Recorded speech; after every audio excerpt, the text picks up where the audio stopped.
Hey guys, Veebat here with another V-Plays, taking a look at the Tier 10 British Heavy, the Javelin. Man, I love this plane, and it's not just the fact that this thing's a Tier 10 and it's got this cool delta wing thing going on, but it's these Aden cannons have always been a joy. I loved them on the P228. I love them on this aircraft, and what you get with the Javelin is you essentially get what you got with the P228. You have a high-flying, high-velocity aircraft, but your altitude cap skyrockets up to nearly 9,800 feet or something ridiculous, so you can get up to space if you want to. Things have very high speed, quick acceleration with these two massive engines. And even though the 30mm Adens are mounted in the wings, which you'd think would cause a massive accuracy problem, it actually spreads out the shots enough so you can get a few to connect, and with the damage output it doesn't really matter. They can really wipe the floor with almost any aircraft in a head-to-head, and this thing is going to rival the XF-90 for its ability to be able to accelerate and climb up to very high altitudes, but you're going to have the cannon performance to outdo even the XF-90. And as long as you fly it like a heavy, you should do pretty well. So I just passed by that aircraft, decided that that was enough damage. I'm going to do a little spot damage here and there. But if I can line up on a target and get proper lead, just chewing up these aircraft. 1, 2, moving on to a third, and poof, there's the zone captured, and that's what you want to see in an aircraft like this. Sure, there's a 262 HG2. But at Tier 9, that aircraft might be fairly strong. This Tier 10 has no problem getting around on the stern of this aircraft and really ripping them up. One of the downfalls of this aircraft, however, is going to be that really ridiculous looking T-tail. You eventually don't notice it anymore because you're kind of focusing on the reticle and getting the aircraft into position, but it's really distracting initially, and eventually you'll get beyond it. The firepower, like I said, very strong, enough to be able to knock out that IL-40 fairly easily. We've crippled that aircraft, we're moving on, but he was eventually taken out by an ally. And even though I'm down at low altitude, you can see I'm maintaining about 400 miles per hour, and I'm able to climb back up to altitude very easily because the thing can sustain a very high speed in the climb, and you get about, well, for me I have 36 seconds of boost, but I'm also running the module that decreases the amount of boost to increase its efficiency. So as a result, I probably lost a little bit of the overall boost compared to other people. Did a little bit of passing damage on those bombers. I really want to try and flip zones. I needed to get my Raider medal. If you guys are going for the Vampire and you need to get the Flying Raider badge, do it in the heavies. I think it needs to be done in heavies, and you don't need to capture as many zones as you think you'd need to. You just need to get a lot of capture points from killing aircraft. I've only captured 3 zones and been able to get the Flying Raider badge, so that's kind of how I see getting through those. I think you need to get 10 of those in order to get past the step, nearly the last step in stage 6. So climbing back up, going to engage these bombers in a single pass, not really messing with the throttles or braking. I'm able to take out a single bomber in a single pass, but by managing my throttles and managing my speed a little bit here, I'm able to get the guns on target, get a few more bits of damage on that aircraft, and almost clipped him there.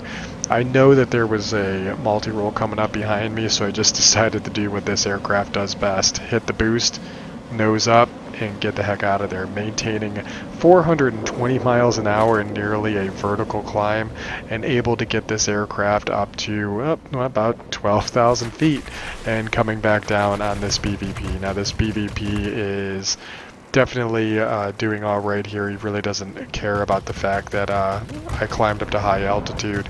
He was able to get up there as well, but he was stalling out. If I would have went a little bit higher, I might have been able to turn the tables on him, so I misjudged that a little bit. This aircraft's ceiling is actually going to be 16,000 feet, so you can really get this thing out there if you find yourself in a lot of trouble, and the only thing that'll be able to touch you is going to be an aircraft like the 262 HG-3 or the XF-90, and of course another Javelin. The Javelin kind of hits a nice in-between. It's arguably the most maneuverable out of all of the aircraft when it comes to the heavies at this tier, but it also has that nice mix of guns. The XF-90 is a little bit weak on the guns because it has 620 millimeters, and then you have the 430s on the HG-3 as well as air-to-air rockets. This aircraft only has its guns, but it's that in-between where you're still getting the heavy hit of 30 millimeter cannons, but you aren't losing out compared to just having 20 millimeter cannons, and the range on these guns is quite substantial. Now, I have the module that increases the range of the cannons but decreases the burst length. That'll allow me to get out to nearly 2,700 feet, which means I can really put the hurt on the enemy far away, which is good because when you're traveling at these kinds of speeds, it can be hard to get those guns on target. We just hit grade 1 in this aircraft, and we've been doing exactly what you're supposed to do. Going to the zones, defending, intercepting bombers, taking out opportune aircraft. I'm going into this hornet's nest right now, and a lot of people may be a little bit scared of going into this type of an engagement, but I am not afraid. I know that I can outpace anything here, and I'm just kind of picking some isolated targets and eliminating them as I pass through the zone. We've maintained at least 2 zones pretty much throughout the whole battle, and that allowed us to really be able to put the hurt on the enemy. The overall hit point pool on this aircraft is quite substantial. It's over 1,000 hit points, so you really do have a lot of beef to go along with it, so you can take quite a few hits. It allows it to be able to withstand the new AA buff, and also allows you to be able to sit inside of tail gunners much longer. I really feel like heavy aircraft are meant to kind of do these intercept boom and zoom runs on some of these aircraft like we did for the airfield, and we were able to take that pretty effectively. Bam, there's one aircraft down, coming in on another, but also being able to take out those bombers, take out those ground attackers that have a lot of hit points and strong tail gunners, because we can take the damage. If we try and leave that to our lighter fighter brethren, they're going to have a heck of a time trying to take those aircraft out. So it's really our role to go up and be able to take those hits from those tail gunners. Enemy bombers detected. Destroy them. Got a few hits in on that aircraft, again maintaining an absolutely high amount of speed for how big this aircraft is. That's pretty incredible. Now I am getting myself into a bit of trouble here. I lose one engine, I don't have the ability to repair it, but this fighter gets an advantage in the dive for being able to accelerate. So here we are, both engines out, diving, getting up over 500 miles an hour, and we're getting away from the enemy. We're actually increasing our separation, and eventually those engines would have come back, but here we are at the end of the battle with an absolute myriad of different medals across the entire gambit here, and we got our Flying Raider badge, which was our final one that we needed in order to complete that mission that we were trying to get done for the Vampire. Now let's go back to the hangar. Let's take a look at some of the endgame results and see how we fared when it comes to income and experience gain. Experience gain, we're going to start converting that XP immediately to crew XP because we don't need it to get another aircraft. We're already at the cap, so I've already done that. We actually gained 140,000 credits, and we earned 16,000. Granted, this was a ×3, but that was 16,000 towards the experience, which equated to 33,000 for our pilot, and there it was. We were able to complete that last Vampire mission, and we killed 18 aircraft.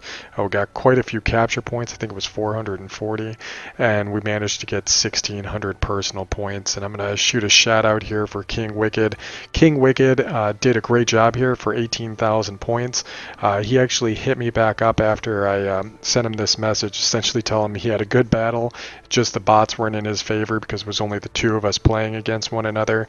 I think he did everything he could, but he responded in a very positive way, said, hey, you know, I'm not really playing for the wins, that's nice to have as a bonus, but I'm actually playing for the objective, so he's playing for trying to get that vampire as well.